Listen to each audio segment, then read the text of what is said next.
Hello friends! Can we have a quick analysis about some of the ever popular characters in English literature? This video will definitely help you to connect with the important facts of those literary works too. Let's move on to the characters. Who else other than the Alice to start with? Yes, the same Alice in Alice in Wonderland. Alice's Adventures in Wonderland, which is commonly shortened as Alice in Wonderland, an 1865 fantasy novel which was written by Charles Ludwig Dodgson, who is popularly known as Lewis Carroll. Hey, wait, you know the story behind his pseudonym? In 1856, he started using pen names. He gave the chance for his editor to choose from Edgar Cathwellis, Edgar U.C. Westhill, and Lewis Carroll, and thus he becomes Lewis Carroll. Do you know one thing? Alice's Adventures in Wonderland and the sequel, Through the Looking Glass, and what Alice found there were both banned in China in 1931 because they say that animals should not use human language.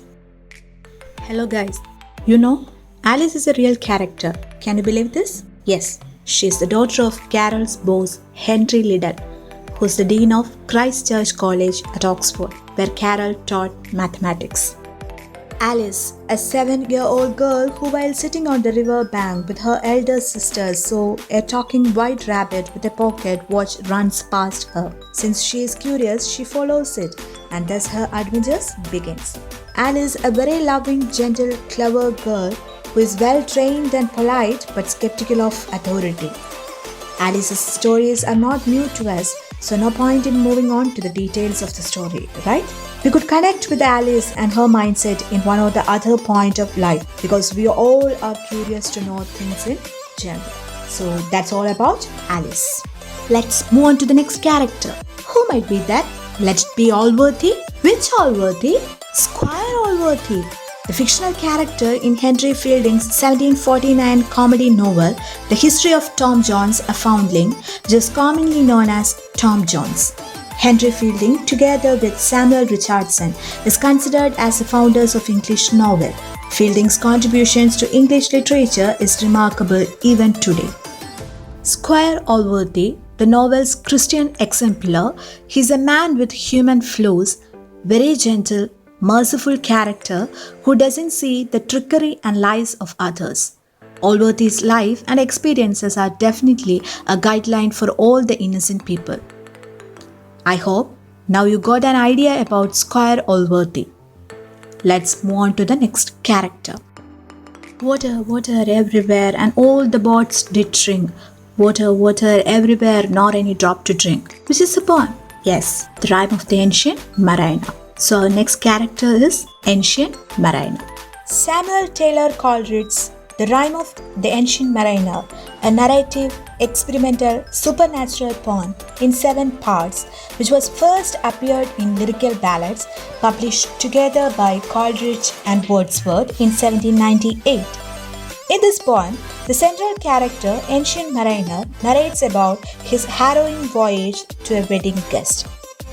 Samuel Taylor Coleridge, a representative writer of English Romantic period, who has an amazing memory and an eagerness to learn, who suffered through addiction to opium.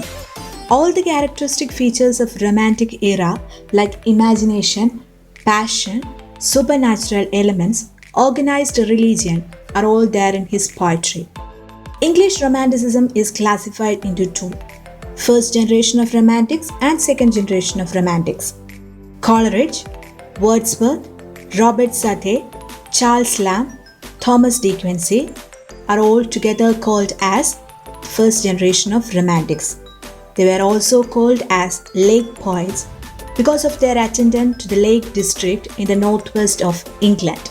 The title character detains one of the 3 young men on their way to a wedding feast and mesmerizes him with the story of his youthful experience at sea.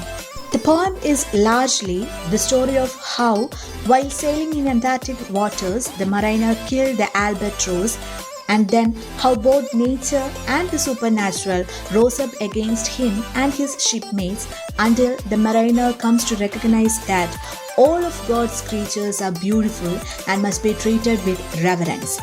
The poem focuses first around the Marina's sin and then his penance for that sin.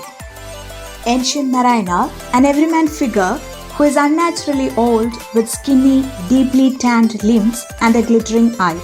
He is poem's protagonist and in many ways the antagonist too. That's all about Ancient Marina. Let's move on to the next character.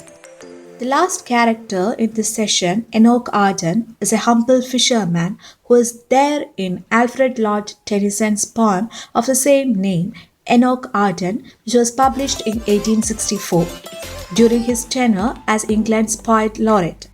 This story was given to Tennyson by his friend Thomas Woolner.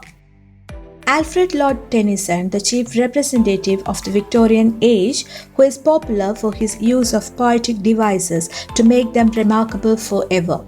The poem Enoch Arden operates through a love triangle between Enoch Arden, Annie Lee, Philip Ray, who were childhood friends, which persists until Enoch's death. Enoch Arden, a happily married fisherman who suffers financial problems and left his wife Annie and their 3 children and becomes a merchant seaman. He is shipwrecked and after 10 years on a desert island, he returns home to discover that his beloved wife, believing him dead, has remarried to Philip Ray, their childhood friend, and has a new child. Not wishing to spoil his wife's happiness, he never lets her know that he is alive. Enoch Arden, a humble fisherman who works hard for his family, but at the end, fate defeated him. He is a representative of ordinary man who suffers alone for the well-being of the family. So that's all about Enoch Arden. I hope you are clear with all the characters mentioned in this video. Thank you for watching. See you in next video. Don't forget to like, share and subscribe.